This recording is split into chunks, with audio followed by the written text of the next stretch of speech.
In this episode, it's all about dating in your 30s as a millennial. This is for men and for women. So listen up. If you are single and you're in this age range, you're probably feeling like you're a little bit behind in life. All your friends are married and they have kids and it's like, am I doing something wrong? We'll just stop you right there. You're not doing anything wrong. In fact, you're living life perfectly. Snaps for that. Perfectly. And why that is society really pushes this timeline on you. It's like, go to school, get married, buy the house, have kids, and there's nothing wrong with that. I'm not saying I don't desire all that too. Absolutely. But it's like, before I'm 30, I don't need to put that pressure on myself. And dating in your 30s is actually so fun. I think it's way better than our 20s. And I just want to remind you guys that you can have the house, you can have the kids, you can have the perfect puppy dog. And guess what? You don't need anyone in your life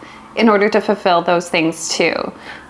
That's a good point, because Right? if you don't feel good and secure and fulfilled on your own, you can't expect someone to complete that for you. They can amplify all the great things in your life in this now, but they're not going to give it to you. And I feel like by the time we're in our 30s, we've really let go being that neediness. And if you haven't, let's look at that. Absolutely. Like, your partner is not what completes you, it's what complements you. So they should really be coming into your life and complementing what you already have. So if you desire a house on your own, if you desire kids on your own first, if you desire a car, a boat, whatever you want on your own first, and that person comes in and complements that, you're doing it perfectly. But if you desire to do that with someone else, that's your choice. That's a great goal to have as well. So we're here on this podcast episode to talk to you about those things and how you can get them. And online dating, I feel like there's such a faux pas with that as well when you're older. And it's like, let's just debunk all of that. And honestly, I will share how powerful online dating was for me and how I manifested the relationship I'm in now. I will be sharing my experience with online dating and how we're in the technology era. Why would we not utilize that? And how what women are looking for online for you men, and women what to put out if you are seeking that relationship. Hinge and Bumble. First things first, let's ask the question, first of all, to us. And I'm going to ask it because it's taboo, because we all hate this question. Can you guess what it is? So I'm going to look at Megs. Megs, why are you single in your 30s? When people ask me that question, it makes me want to scratch my eyeballs out and then throw it at them and be like, wow, what? It's like people just don't get it. That's so how ingrained it is in society that it's like, you're single in your 30s. It's like, yes, I just freaking know who I am now and what I deserve. You old spinster. But I think that's even rude. Maybe not rude is the right word, but ignorant to say to someone in their 40s. It's like, would you rather me be like, yeah, I had 3 marriages and 7 kids, and it's I don't care what age we're at. When we talk to someone and say the words, why are you single? It's like it's none of your fucking business. It's like pointing the finger and be like, what's wrong with you? And I literally want to go on a rampage and be like, because I have gold standards. I don't say high standards. To me, like, gold standards just vibrationally and energetically feels good and feels right to me. My gold standards and how I desire a relationship is power couple relationship, best friend vibes. I'm super, super clear on what that is. And I will not settle for anything that isn't that golden standard. So that is why I have been single up into my 30s and not married before that. And what I want to say, especially to you, Megs, that I find is really beautiful. I know that her and I, we grew up in very different situations. Our backgrounds are very different. But what I love is that you were clear from that from your 20s, that you knew that you weren't going to settle and marry someone not knowing who you were. It's like you knew in your 20s that you didn't really know who you were. You might have known who you were in that moment, but you didn't know who you were going to be at 30 years old, as most of us don't. Yeah. We don't know who we're going to be. And that 10-year gap between 20 and 30, oh my God. Max growth. Yeah. Max growth. Huge. And you can get caught in the trap. I'm from a very small town where, maybe I shouldn't say trap, that's not the right word, but it's like, it's just what you know. Again, it's the societal, like, this is your timeline and this is where you go. And it's like, a lot of people can just see that's the only way to do it. I mean, I moved to the Cayman Islands. I started my own gym. I lived a lot of life from 20 to 30 that, yes, I could have done with a person if my person came into my life when I was in my 20s, but they didn't. And there's nothing wrong with that because I lived so much life on my own that clearly that was my life path and that was my dating path and experience. And for society or people to be like, well, what's wrong with you that you are not married in your 30s? It's like, wow, you're totally negating this full life that I've lived and experienced. And still, the desire in my heart, I want marriage and kids, but I trust when it's gonna come. And the dating has been so fun.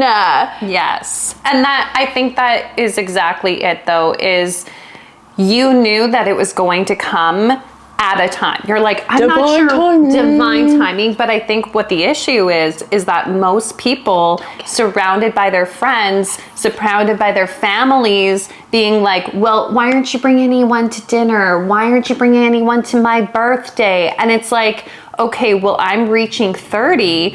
Why isn't it here yet? And they lose trust in that divine timing. Yes. So if you're single in your 30s, whether you've been single and you've never been married or you're out of a marriage, like I have friends who have gone through a divorce in their 30s and this is new for them to be dating again, and it's still like there's still nothing wrong with you. I feel like people think there's something must be wrong with me. That's not you actually thinking and believing that. That's friends, family, society, unconsciously, subconsciously projecting that at you. So what we have to say is have fun with this. Enjoy this. Oh my goodness. Can you ever enjoy it? I think the best thing about dating in your 30s is having the confidence in knowing what you want, getting to know other people, growing, and actually, to be honest, leaving relationships that you know are not good for you. It might be hard to leave that relationship because there can be some really great qualities about people. You can manifest the perfect person and they can still not quite be the right person. And when you feel that, it's so different in your 20s when it's like, oh yeah, I think this is how it's supposed to feel like. But when you're in your 30s, you know way quicker than you will know when you're younger, unless you're very self-aware. I wasn't in my early 20s, super self-aware. But as you date in your 30s, you have to have those uncomfortable conversations like, this isn't working out. This is my gold standards. Like, I have been so clear with people that I've been dating. This is what I am desiring in a relationship. These are like terms and boundaries. And when you have that straight conversation up front, effective communication, it's just like the relationships and how it evolves are just bar none. And I just want to mention too that I know that those conversations are hard. And I know that often in my own experience, I'm the person who has got in the way of having those conversations. And I remember this as being one of the very first conversations that I've had with Megs, was that she was the one being like, you're putting up the wall for that other person to be nervous about this conversation. So if you're sitting here and you're being like, I want to have that hard conversation, but what if they don't want to talk about it and they're an avoidant attachment and they're this and they're that? It's like, well, did you even give them the chance to show you that they also wanted that conversation as well? And if they can't have and hold that conversation, which was in one of my experiences, do you want to be in that relationship? Do you want to be in a relationship that you can't come to that person and be like, hey, this is what I need from this relationship.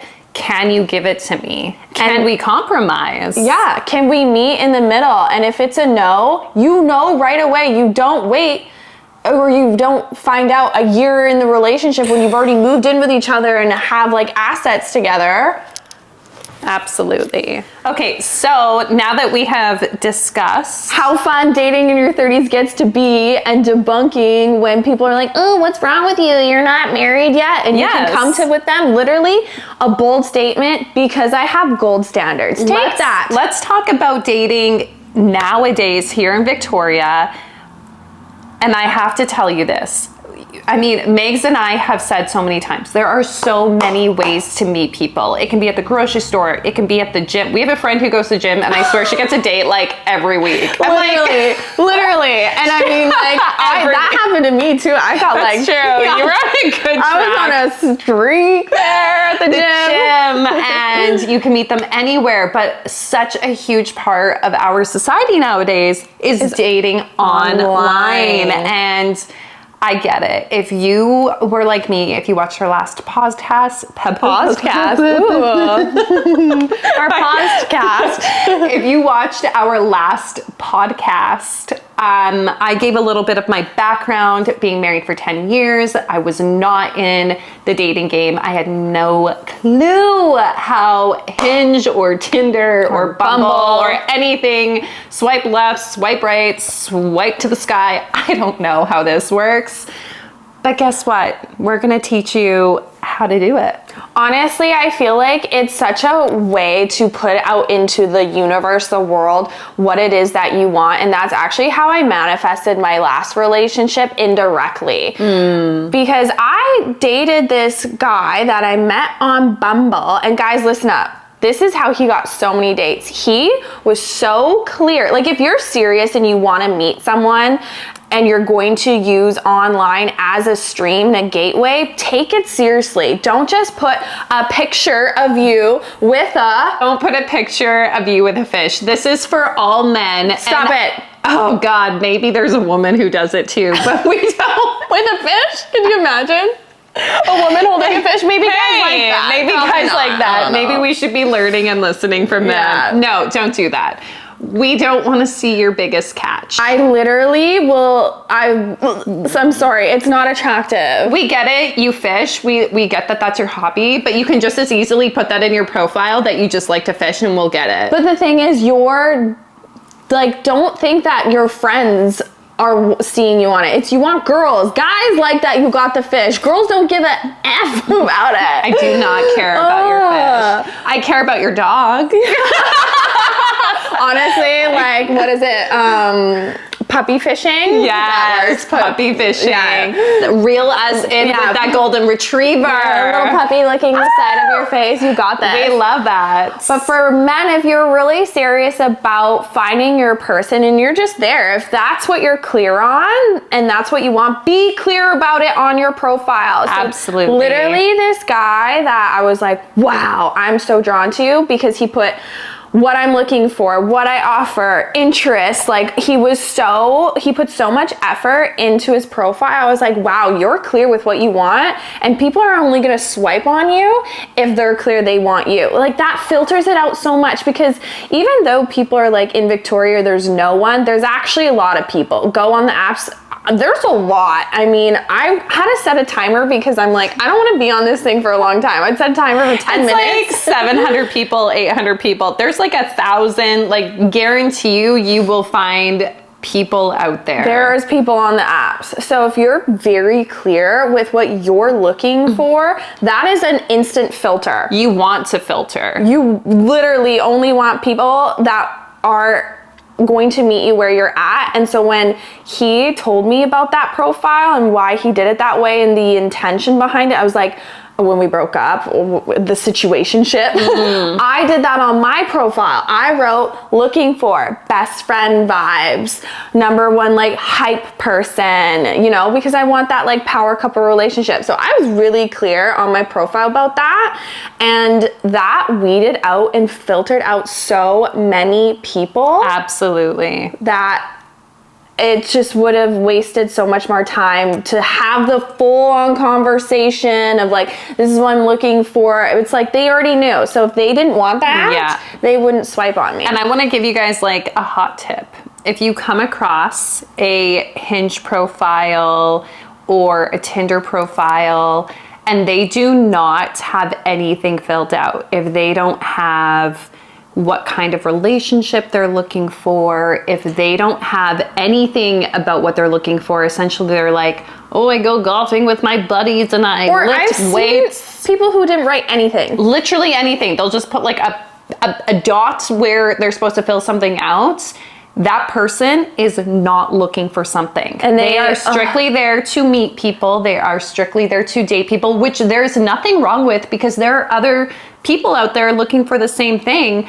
But if you are looking for your person and you're being intentional and you're grabbing that manifestation list and you are going through it and you are hoping to find that person that is your desire, that you're calling them in, don't like that person back. Yeah. Because they're not looking. I don't even think they can have a conversation with you if they can't even write 2 things on their profile. Like, put some effort into it. Because that's the amount of effort they're going to put into your relationship. Clearly. But seriously, like, I know so many people that have met through Bumble, through Hinge, even Tinder, and they're married and so happy. Do not count it out. And even if you're like, it doesn't feel organic to me, I don't want to meet someone that way, just the act of you like putting out a profile, guess what? If someone sees that, even if you don't go on it, but they see you on the app and they see you out, now they know you're single. And they can come up to you because they've seen you on the app. And then you met in person. There's so many ways. The person I have a relationship with now, it was indirectly through the app. So cute. We didn't meet on the app. It was indirect. But I was single. It was known because I was on the app. It just works. I love it.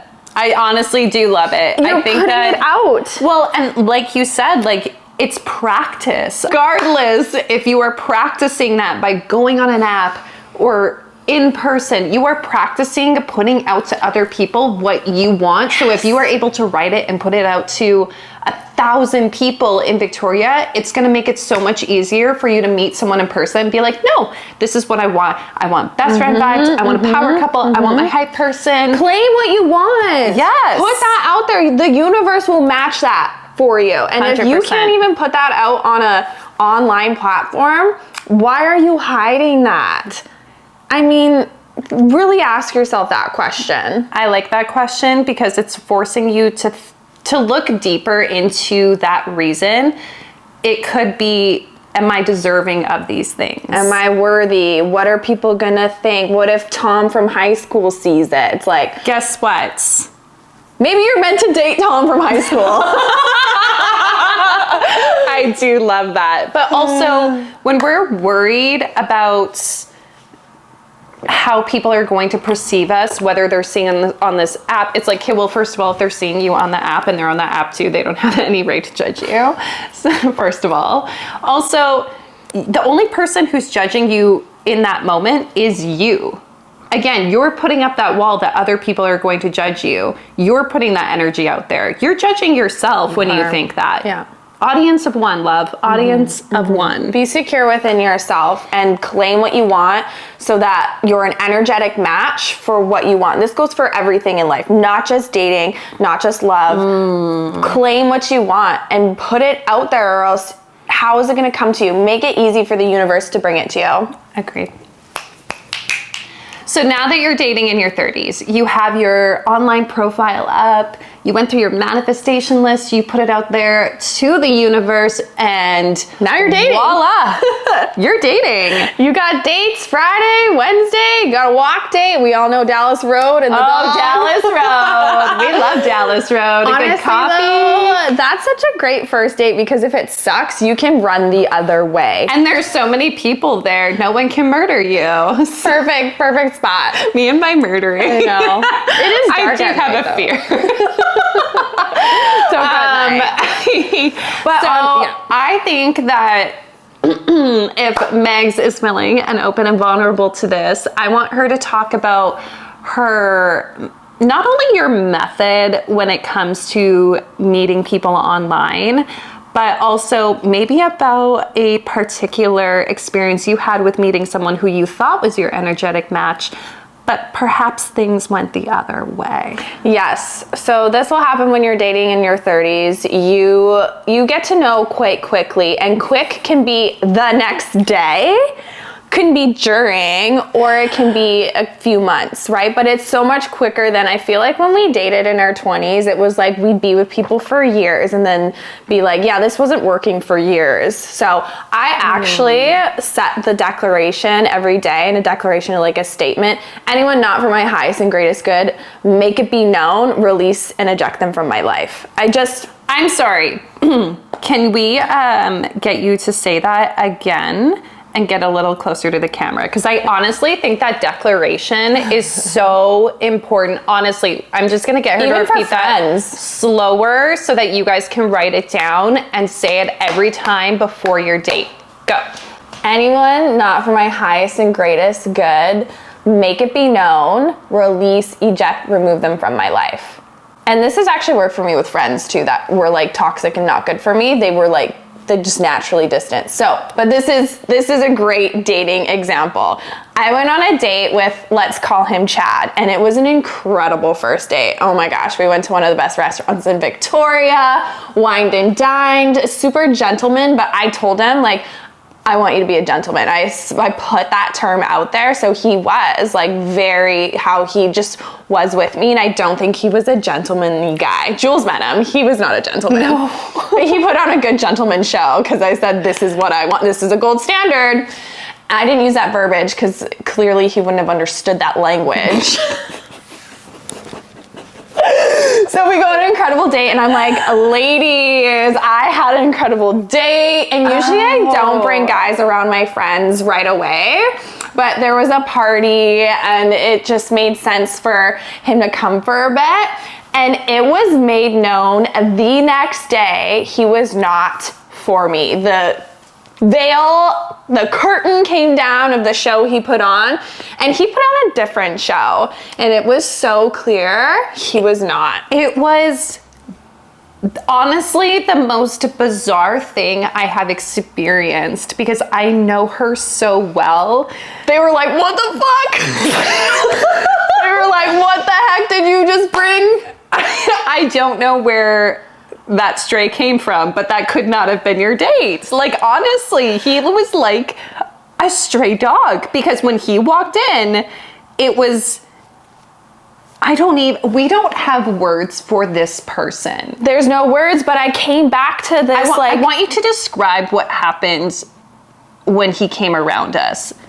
Oh, everybody knew. And that's a great thing. If you're unsure, bring a person around your friends and they will be like, every single one of my friends were like, what? And I was like, I don't know. The date we had, it was incredible. But I came back to that statement, that declaration I say every day. It would hit me. I was like, it was made known to me. Can we go into some of the details of that night? I don't know if I want to, because if he listens, he'll know it was him. And maybe he'll be a better person for it. Chad, if you're listening, learn from your mistakes. So I'm not going to be overly specific, but one of the biggest red flags, he was hitting on all of your friends. He was hitting on Jules in front of me. Not even like behind her back, like in front of me. Holding her hand. Yeah! I was like, I'm like, Kay, I don't want to assume you're hitting on me, but no, her and I were looking at each other like, what is What is happening? Do not hit on people's friends. That's weird and icky. And you know what? I have hot friends. That's great. You can like appreciate them. It's actually it's not a test, but when I have a guy around my friends, if he can see my seriously ultimately so beautiful friends and be friends with them and not look at them like they're like a snack and like hit on them, I'm like, hey, you're a good one to keep, because guess what? I'm sure that, you know, whoever is going to be attracted to my friends, they're attractive people. 100%. But don't act like a dog. And that's so unattractive. And that's the thing. Dating in your 30s is like, you need to see the person you're with in different situations and scenarios, because one-on-one is going to be very different than around friends, around strangers. Like, I want to see and experience you in all your shades and forms and make it be known, universe. Yes. Instantly, right away, if not. And that's a really great way to feel into when you're dating. Absolutely. Different situations and scenarios with them. Second red flag. Are we still on about Chad? We are on Chad. Is don't get hammered on the second time you're hanging out with someone. Not even the third or fourth or fifth. No, that's more like we have a comfort level, a zone. It is not attractive. And third, his narcissistic attitude. Gaslit me. Literally gaslit me in front of my friends. We talked about this. He lied about his age. And then said we talked about it. And I was like, no, we definitely didn't talk about it. And then he gaslit me in front of my friends and said we did. I was like, we're never talking again. Yeah, absolutely. So, online dating in your 30s. It is not always going to be rainbows and sunshines and butterflies. There's always going to be a good story. It's going to be real. You're going to sit down with your friends and you're going to laugh and you're going to learn and you're going to redo that manifestation list, and you are going to update your Hinge profile to be more clear about what you want in your life. And we're here for you.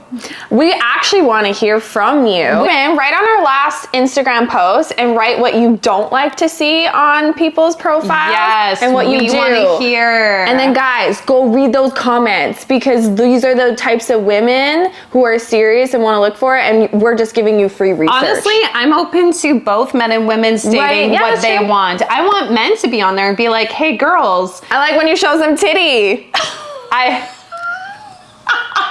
Maybe they do. Oh my gosh, could you imagine if people met on the Instagram comments? Oh my God, I love that. You might find your match on the comments. But you know what? Maybe guys are gonna be like, use less Instagram filters for your photos. Be real, be beautiful, be yourself. Be the person and look like the person who you are in the present, not who you were 15 years ago in grade 12. Yeah. You know? Yeah. We want to see it. We want to hear from you. So to recap, put out on Bumble, Hinge, Tinder, whichever one you're feeling pulled and aligned to, specifically what you want, what you desire. And if you're like, no, I don't feel aligned to online, even if you just put it out there and you never go on it and people see you then out single because they saw your profile, you can do that. Or if you're like, no, just write it out and be specific as if you're filling out a dating profile. Get it out into the world, like bring it into the physical. It's up in here, you put it energetically out. This is such a huge part in aligning and manifesting, regardless if you like never look at it again. It is very, very powerful to align you to dating. To dating. Okay. So next week, we are going to round out our manifesting relationships episodes into manifesting our friendships. And I think both of us are so excited. Yeah, so passionate about that too, especially in Victoria. Another limiting belief is you can't make friends there. It's clicky. So clicky. And especially if you live in any other cities or you move to a new city and you're like, oh, how am I going to make new friends? We will tell you about that. We have a phenomenal group of friends. Oh my, and it's huge, it's massive. And they're literally like 25, 30 people. all quality, freaking incredible women. And we manifested that. I was so intentional about it. I literally called in friends every freaking day. And I manifested that when I was going through hard times, and I was so ready for those people to step into my life. I was so ready for that support system. Woo! Yeah, very excited about that episode. Can't wait to delve into that. Yay. So not only you're gonna have your people you're dating, but you're gonna have great friends by your side. Oh, you're so welcome. You guys are going to have the best 2023 summer, and we are here to support you. So make sure you check out our Instagram. Write to us. We want to hear from you. Cannot wait to hear from you guys. We love you so much. Till next we meet. Bye. Honestly, regarding it. This is going in the B-roll. I also have a really great shot of my titties of that. They're still, it's, edit. Still. Spit it out, bitch. It's, oh my God. Yeah, I know.